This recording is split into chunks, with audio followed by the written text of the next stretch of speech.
percaya di malam hari ini firman Tuhan yang ditampilkan tidak akan kembali dengan sia-sia, tapi firman dengan kekuatan Roh Kudus menjama memulihkan kami, memberikan kami kekuatan baru ya Tuhan, memberikan Tuhan, karena ini adalah tahun yang istimewa. Ya, saya bilang tahun istimewa, tahun pemilu bukan cuma di Indonesia, ada di beberapa negara juga yang pemilu. Mungkin di Indonesia 5 tahun, ada juga di Amerika tahun ini yang pemilu 4 tahun sekali, tapi di Rusia juga pemilu juga 7 tahun sekali. Ada beberapa negara juga yang pemilu, tapi bersamaan jadi 5 tahun, 4 tahun, 7 tahun, ada lagi berapa tahun, tapi di tahun yang sama ini sama-sama merasakan pemilu. Berarti ada rencananya Tuhan di tahun 2024. Jadi kita lebih banyak masuk hadirat Tuhan, lebih banyak berdoa dan berjaga-jaga.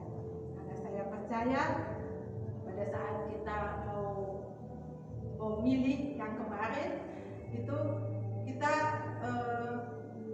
apa pengaruhnya sehingga kita memilih gitu ya, ini apa pengaruhnya? Kalau saya Roh Kudus sudah taruh di hati saya pada saat permulaan itu pembentukan pastor-pastor, Roh Kudus sudah taruh di hati saya sudah sempat sampaikan ke Maria juga, Roh Kudus taruh di hati saya.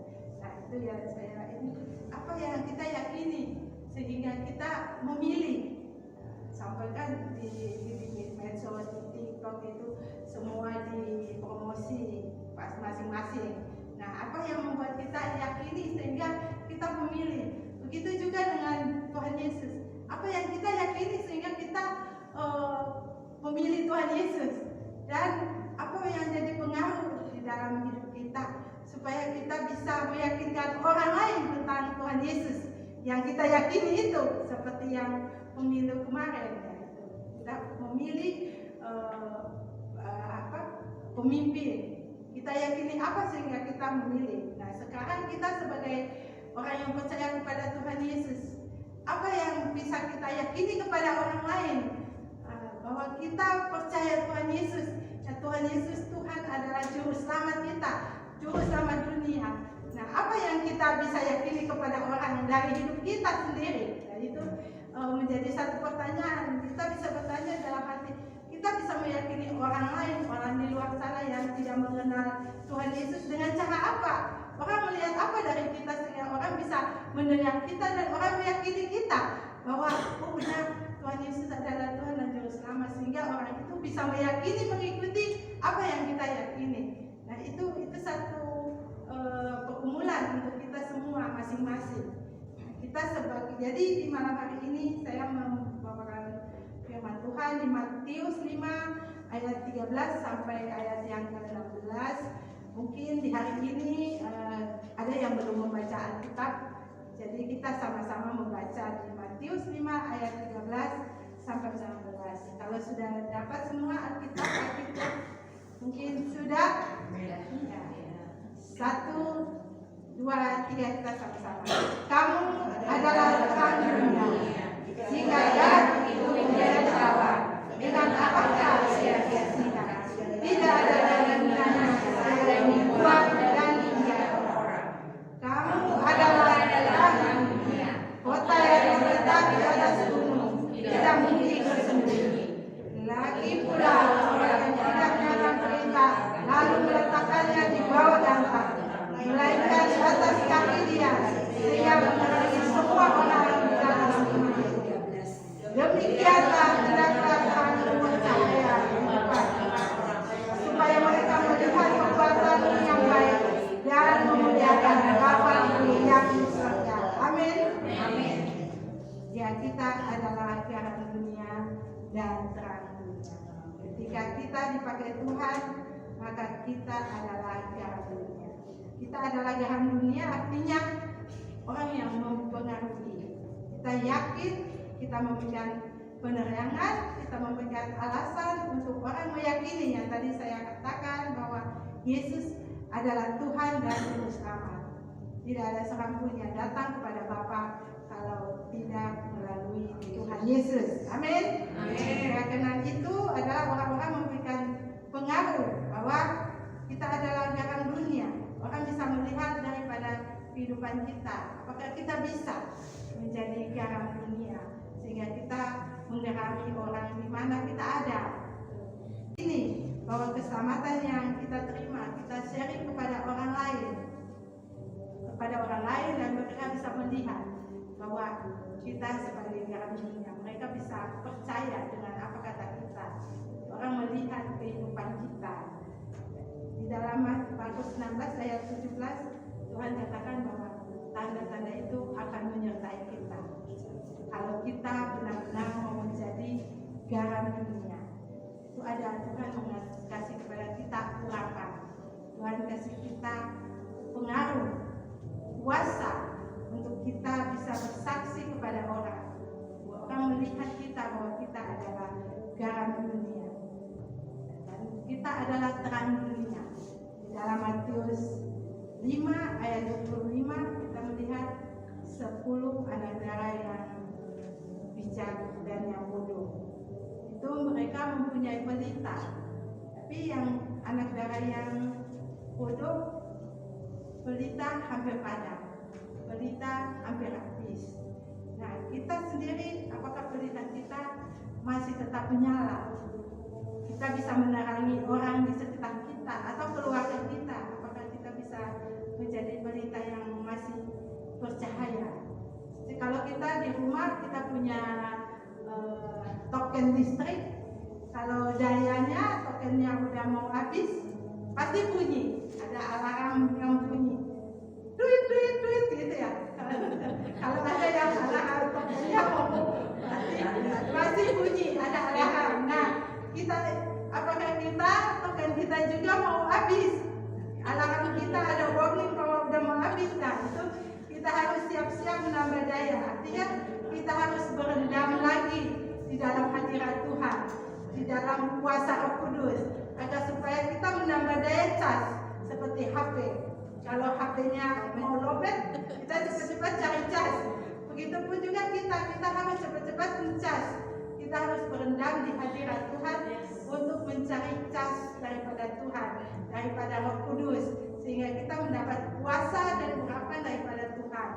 Dengan kuasa dan urapan itulah kita bisa menjadi pengaruh di dalam lingkungan di mana kita ada, dalam keluarga kita, di dalam tempat pekerjaan kita, dimanapun kita berada, kita bisa menjadi pengaruh bagi orang lain. Kita bisa meyakini orang bahwa Tuhan Yesus yang kita sembah adalah Tuhan dan Juru Selamat, sehingga orang melihat kehidupan kita sebagai garam dunia dan terang dunia, sehingga orang bisa meyakini dan percaya kepada apa yang kita katakan karena kita berendam di hadirat Tuhan. Ada kuasa yang keluar, ada Roh Kudus yang bekerja di dalam hidup kita, sehingga dengan kuasa itulah kita berbicara, kita menyatakan kasih Tuhan. Itu ada kuasa yang mengalir, ada pengaruh yang Tuhan taruh di dalam hidup kita. Amin Bapak Ibu. Amin. Cuma satu ya. Tahun ini tahun berjaga-jaga, tahun berdoa. Kita harus lebih banyak di hadirat Tuhan. Kalau ada hamba Tuhan yang mengatakan bahwa api jangan sampai padam, minyak tidak boleh kering. Berarti kita terus ada di hadirat Tuhan, sehingga kita dapat urapan baru, minyak yang baru, anggur yang baru terus mengalir. Kita harus menjaga itu. Kapan waktunya? Kita punya waktu. Waktu 24 jam. Oh, pagi-pagi saya mau pergi kerja, saya nggak bisa. Oh, mungkin malam, saya udah ngantuk. Tapi 24 jam kita harus punya waktu untuk ada di hadirat Tuhan. Cas, kita dicas lagi. HP aja kita cas. Masa kita sendiri tidak mencas roh kita. Kita harus mencas, kita harus ada di hadirat Tuhan supaya kita dapat kuasa daripada Roh Kudus, urapan daripada Roh Kudus, sehingga kita tidak mendengar kesaksian dari orang, tapi kita juga bisa bersaksi kepada orang lain bahwa Tuhan adalah Yesus yang kita sembah, adalah Juru Selamat kita. Bagaimana supaya kita menjadi terang? Kita terus api kita, pelita kita terus menyala. Pertama yang saya catat, kita tidak hitung-hitungan dengan Tuhan. Bagaimana kalau kita hitung-hitungan? Berarti kita menggunakan cahaya. Kalau kita tidak menyala-nyala, kalau saya TDRP, saya dari Cimanggis, saya dapat apa?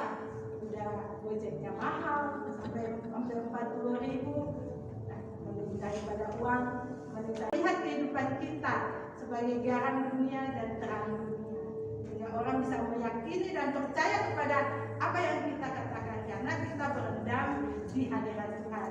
Ada kuasa yang keluar, ada Roh Kudus yang bekerja di dalam hidup kita, sehingga dengan kuasa itulah kita berbicara, kita menyatakan kasih Tuhan. Itu ada kuasa yang mengalir, ada pengaruh yang Tuhan taruh di dalam hidup kita. Amin Bapak Ibu. Amin. Cuma satu ya. Tahun ini tahun berjaga-jaga, tahun berdoa. Kita harus lebih banyak di hadirat Tuhan. Kalau ada hamba Tuhan yang mengatakan bahwa api jangan sampai padam, minyak tidak boleh kering. Nanti kita terus ada di hadirat Tuhan, sehingga kita dapat urapan baru, minyak yang baru, anggur yang baru terus mengalir. Kita harus menjaga itu. Kapan waktunya? Kita punya waktu. Waktu 24 jam. Oh, pagi-pagi saya mau pergi kerja, saya nggak bisa. Oh, mungkin malam, saya udah ngantuk. Tapi 24 jam kita harus punya waktu untuk ada di hadirat Tuhan. Cas, kita dicas lagi. HP aja kita cas. Masa kita sendiri tidak mencas roh kita. Kita harus mencas, kita harus ada di hadirat Tuhan, supaya kita dapat kuasa daripada Roh Kudus, urapan daripada Roh Kudus, sehingga kita tidak mendengar kesaksian dari orang, tapi kita juga bisa bersaksi kepada orang lain bahwa Tuhan adalah Yesus yang kita sembah, adalah juru selamat kita. Bagaimana supaya kita menjadi terang, kita terus api kita, pelita kita terus menyala. Pertama yang saya catat, kita tidak hitung-hitungan dengan Tuhan. Bagaimana kalau kita hitung-hitungan, berarti kita menggunakan cahaya. Kalau kita tidak menyala-nyala, kalau saya pergi ke TDRP, saya dari Cimanggis, saya dapat apa? Udah gojeknya mahal, sampai hampir 40.000. Nah, daripada uang, mending saya pakai buat belanja keluarga saya. Itu hitung-hitungan ya. Kalau saya menyala-nyala, saya pasti dapat. Pasti Tuhan menjamah saya, merawat saya datang. Biarpun gojeknya mahal, saya datang. Begitu juga dengan kita. Apakah kita hitung-hitungan? Saya lagi perlu sedikit, saya nggak mau datang. Nggak ya, lagi sakit kepala, saya nggak mau datang. Padahal Tuhan sudah menyediakan yang terbaik di sini. Kalau kita datang di hadirat Tuhan dengan saudara-saudara seiman, kita sama-sama memuji menyembah Tuhan, mendengarkan firman Tuhan. Di situ Tuhan melawat, kita disembuhkan, kita dipulihkan tanpa kita sadari. Tapi kalau kita hitung-hitungan, Tuhan tidak akan hitung-hitungan dengan kita. Benarnya Bapak Ibu. Ya. Itu. Jadi ada pun juga kita hitung-hitungan dengan uang kita ya. Tadi saya bilang kalau gojek berapa sampai di sini dari rumah saya jauh ke TDRP, itu hitung-hitungan dengan uang. Saya catat dengan waktu kita hitung-hitungan. Jadi saya kumpul dengan keluarga daripada saya datang ke sini. Itu kita hitung-hitungan. Kadang kalau kita dengar kesaksian, orang katakan, oh Tuhan suruh dia memberikan sesuatu kepada saya. Tuhan yang suruh. Itu berarti ada gerakan daripada Roh Kudus. Sering ada gitu, tiba-tiba di rumah ada yang mengantar makanan. Ini dari mana? Ini saya digerakkan Roh Kudus untuk saya kasih. Tuhan yang suruh. Itu mujizat terjadi. Kalau kita tidak hitung-hitungan, pasti Tuhan akan memberikan kepada kita. Kalau kita memberi tanpa kita hitung-hitungan, oh uang kita, waktu kita, apa yang kita merasa rugi, Tuhan akan mengembalikan. Lewat orang lain, itu Tuhan akan memberikan. Ada yang datang, Tuhan yang suruh. Saya dikerahkan untuk memberikan. Puji Tuhan, kita bersyukur sama Tuhan. Yang kedua, yang saya catat seperti kesaksian saya, ada kesaksian saya, kita fokus kepada Tuhan. Kita fokus kepada Tuhan, jangan kita fokus kepada masalah kita, kepada sakit kita. Seperti tadi ibu yang kesaksian, percaya kepada Tuhan dan Tuhan sembuhkan dalam waktu yang singkat. Tidak pakai lama Tuhan sembuhkan. Kalau fokus kepada Tuhan, jangan fokus kepada sakit.